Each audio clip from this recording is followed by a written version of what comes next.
are not in the 80s anymore where that autocratic leadership, don't ask any questions. You're going to be hiring people and they're like 18, 19, 20 years old now. Those kids, they said no to their parents. If you think you're going to use that kind of leadership style on them and going to get the same result, it's not happening. What dating advice do you have for single mums? You can't date the way you dated before you had kids. And this is going to be a hard truth because... So should a woman be in her feminine all the time?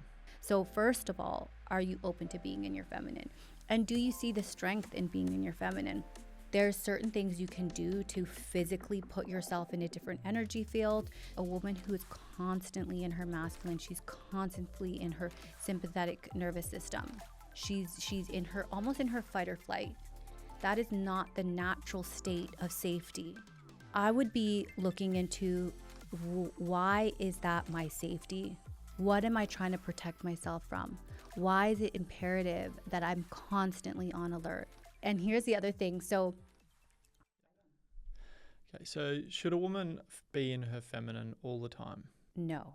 Short answer is no. One of the most amazing things about a woman is how dynamic we are, how we can dance between our feminine and our masculine. And while being in our feminine feels good, I always say being fully in your feminine is a good way to waste your potential, and being fully in your masculine is a good way to stay miserable for the rest of your life. And the reason is because as a woman, being in our feminine is sitting back, it's receiving, it's feeling good. And that's great if you don't have big goals. However, many women have this internal desire that we are on this planet to create something beyond children. We are here to birth businesses. We have big visions. And if that is what you have inside of you, then you cannot be fully in your feminine. One of the worst things that I see is women who have bought into this being in your flow all of the time is going to keep them stuck. And that's exactly what's happening. They're feeling stuck. They're feeling like, why am I not getting any momentum? I thought I could just sit back and manifest. But there's a formula to success that says you must be, do, have. The feminine is the being. The masculine is the doing. And then you get to have the having. Therefore, you need both. You have to be in the being. Like, I am this powerful woman who gets to create, who has a successful, thriving business, who has a beautiful marriage, a beautiful family. But then I have to do the doing of it. That doesn't just happen. Your kids are not just going to take care of themselves. You actually have to do things to create the life that you want. A couple years ago, even now, the feminine movement has become very popular, where we're in the soft girl era and we're very much crapping on the boss babe era. And I hear you. The boss babe era was very exhausting. It was full of burnout. A lot of people were not doing it right, but you can absolutely be in your boss babe era without the burnout. And that's the beauty of being in your feminine. You can do both, but to think that you can have this expansive life and only be in your feminine, I think that's a lie that a lot of women are seeing is completely false, and they're feeling really unfulfilled. And then on the other side, we have seen what it looks like when women are so much in their masculine, so much in their doing. And it's funny, the more business women I talk to, the more we're like, oh yeah, I remember what that was like in my 20s. In our 20s, we had this huge drive. We were running, we were hustling. However, if you're constantly in that state and you never relax into your feminine, what is the masculine? The masculine is directive, it's focused, it pushes, it pushes, it pushes, but it's never satisfied. So it means that we never actually get to enjoy the success that all of that drive and that pushing is supposed to give us. If you're constantly in your masculine, which is why I think that men and women are so beautifully paired together, because when a man is in his masculine and the woman can bring in the softness, she gets to celebrate him. He gets to feel that sense of having that accomplishment. If a man is fully focused on his dreams, a lot of times he does feel unfulfilled if he doesn't have any of those other parts of his life in place. Women even more so. So while I agree that women, if they want to have a career, they should have a career, you have to play in both energies. And this is where self-awareness comes in. Because I always say to my clients, my formula isn't going to necessarily be your formula, and certainly not some 7, 8, 9-figure entrepreneur. Their formula is probably also not going to be your formula for success. You need to know what's your baseline. Are you a little bit more on the masculine side? Because if you are a little bit more on the masculine side, the doing isn't going to feel as heavy for you. It's going to feel more natural. But if you lean more to the feminine, you're probably going to need to be in a lot more of that rest and really waiting for certain times to be in that hustle mode. And if you look at a woman's body, that's exactly what nature is telling us to do, is that we work in a cycle, that there are times where we are more introverted and there are times where we feel a lot more expansive and high energy. And that's when we should be doing those more hustle, more masculine driven activities. So it's determining, am I more masculine? Do I like to take more action? Okay, well, then I can have a little bit more masculine based activities. And then that's how you're going to find the best formula for you to achieve your goals. But if we just watch someone online and adopt their formula, you're either going to be super unfulfilled or you're going to be super burnt out. With the advice that we see online, I think it's really taking it back and really reflecting on, is this advice for me?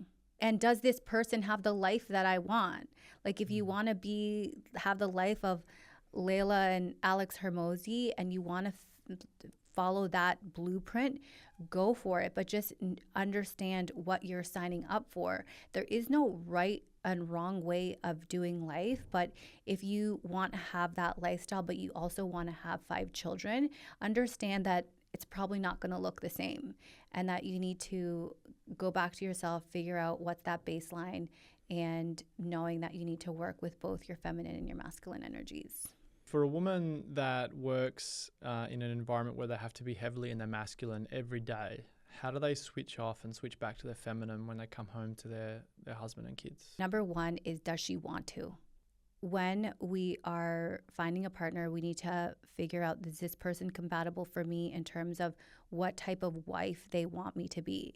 Because I think when we got together, you knew the type of woman I was going to be. You knew that I probably wasn't going to be baking cookies 24 hours with our children. Probably wasn't going to make them their clothes. Probably wasn't going to make everything from scratch, right? Because I had different goals. Where I was going to be value add for you was how much I was going to love the children and how much I was presence and energy that I could give them from an energetic and spiritual space.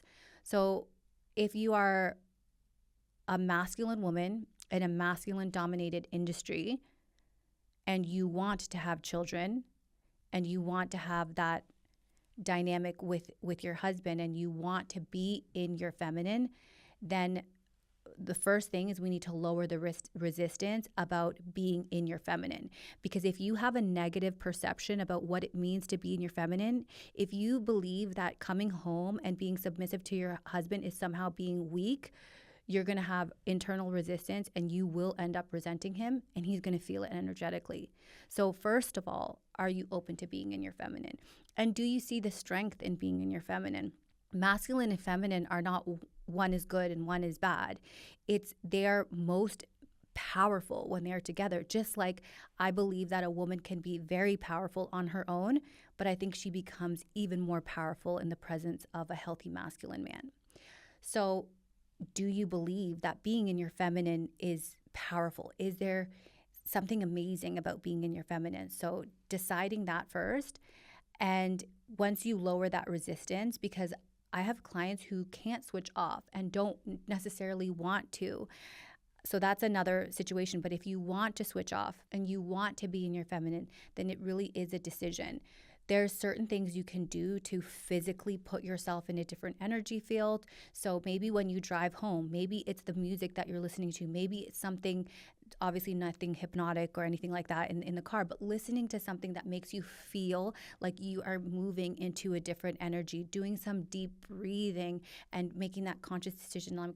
I'm really sinking into my feminine right now. I'm like really just letting go of work. And look, I could definitely get better at this because when you are in work mode, you're probably not in your feminine. You're still focused on work. So having that boundary around, okay, once I decide to get inside the house, now I'm going to be in my feminine. If that means you need to spend time in the car, and I know many women that do this, and really just prepare themselves for that new role, because you're like essentially a different person when you walk through that door and you have small children and a husband.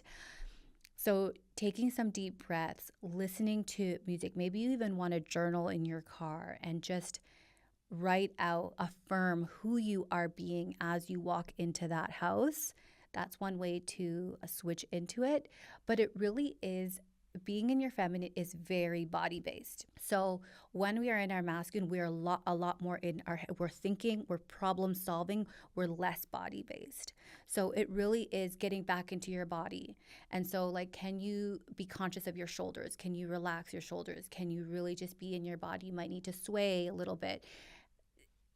Being physically back into your body and then making that decision that you're going to be in your feminine, and just like anchoring into what type of mother do you want to be when you walk in? What type of wife do you want to be?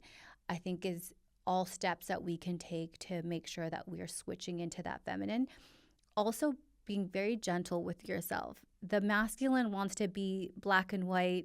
It's this or it's that. When you walk in and you are triggered by something, and when you walk in and you get a text message about work, and when you feel like you need to go back, you can always reset. Understand that you can always reset. You can always say, okay, I fell off track. It's kind of like with our emotions. You can get upset. Something can trigger you, but it's choosing to let it go and say, okay, now I'm going to get back into my feminine. Another really good one is getting into the shower. The shower, there's a reason they have products where there's notepads, waterproof notepads that you can put on your shower. The reason is because the shower is like a portal. You are getting downloads. I don't know if you've ever had like the best insights ever in the shower. I will get content ideas. I get visions in the shower. So that you can use that as a visualization of energetically cleansing you. So you get in the shower and you imagine the water as white light cleansing away all the energetic debris from the day. You're bringing on white light energy. Maybe you even want to envision it's the feminine washing over you, and it's like a reset. It's a physical, emotional, psychological reset. Something like that can really shift you. Another thing that I love to get me really into my body is having a nighttime routine. So if you're someone who works outside of the house and you come home and you want to get into that feminine, I would bring up my night routine. So I would get in the shower, do the same thing. And can you love on your body? So like really when you're putting on your moisturizer, you're like really putting it into your body, really loving on yourself. Your hand cream, your face cream, can you slow down?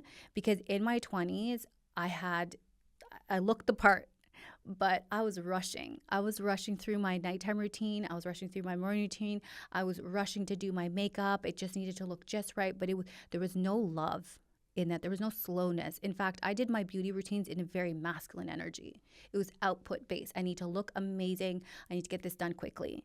Whereas now, I'm not even as concerned as how I look, but how I feel. That's very feminine. So I put on my moisturizers. You know all about this. I put on my moisturizer. I put on my laser mask. I put the oil on my feet. I put on warm socks, like anything to make my body feel so nourished, almost like a warm hug. That's the feminine. And so anything that you can do body-based, anything that you can do to slow down. And then the other thing is involve your family. Give them big hugs. Your children, hold them so close. In hugging for more than 6 seconds and then even more after 16 seconds, when you're hugging your children, you're regulating each other's nervous system. You're feeling connected. There's so much happening in your body that's bringing you back into your body. Same thing with your husband. Another way is, and I'm conscious of it with you, is just being very mindful to you, making sure that I'm checking in with you, giving you compliments. That's a really good way to get into your feminine. I'm not like immediately like, oh, you won't believe my day. It's like, no, how can I connect with him first? How can I help him be seen? How can I help him see that he's the man of the house? And look, I'm not perfect. There's times I mess this up, but I'm very conscious when I do that I correct it, because it's important for me that I choose to be in my feminine in my home. And that's a choice that I make every single day to maintain the healthy dynamic, or my perception of a healthy dynamic in our home. And part of that is making sure that my children feel loved. And the other part of that is making sure that you feel loved and respected. Even more so, respected is like the main thing. So those are just some things I would say to a woman who is more in her masculine driven career or industry that she can do to get a little bit more in her feminine. What would you say to the woman that comes home who's listening to this and disagreeing with you and prefers to stay in their masculine when they get home, prefers or feels like they need to stay in control when they get home? I get it. First of all, I would say, like, I hear you, I see you. And with so much love, I would say you're in fear. So when a woman is always in her masculine, we are aware, we're looking around, right? We're vigilant. The problem with that is a woman who is constantly in her masculine, she's constantly in her sympathetic nervous system. She's in her, almost in her fight or flight. That is not the natural state of safety. I would be looking into, why is that my safety? What am I trying to protect myself from? Why is it imperative that I'm constantly on alert? Why is it imperative that I always be right? Why is it imperative that I be directive at home? Why is it imperative that I'm the one that's making the rules? What is that protecting me from? The problem with us being, as women, always being in our masculine is that we're not allowing in love. If I'm constantly dictating to you, if I'm constantly dictating to the children, and I notice this because I notice the difference between when you're home and when you're not home. I'm a different mother, and I'm a much better mother when you're home because you hold that masculine presence. I get to be soft mom. When you're gone, I'm more in a fear state. So I'm more directive with the children because I need to ensure their safety. I need to make sure things are done. I need to ensure my safety. I'm much more on guard. I'm not as soft. So when we're constantly holding that state, the mind is telling us, the brain is telling us that this is keeping us safe, but really it's blocking in love. And there's, long-term impacts of what happens to our bodies, to our psyche, when we don't let love in, when we are constantly in our masculine. And there's no way that you and your partner can fully connect if you are constantly in your masculine energy.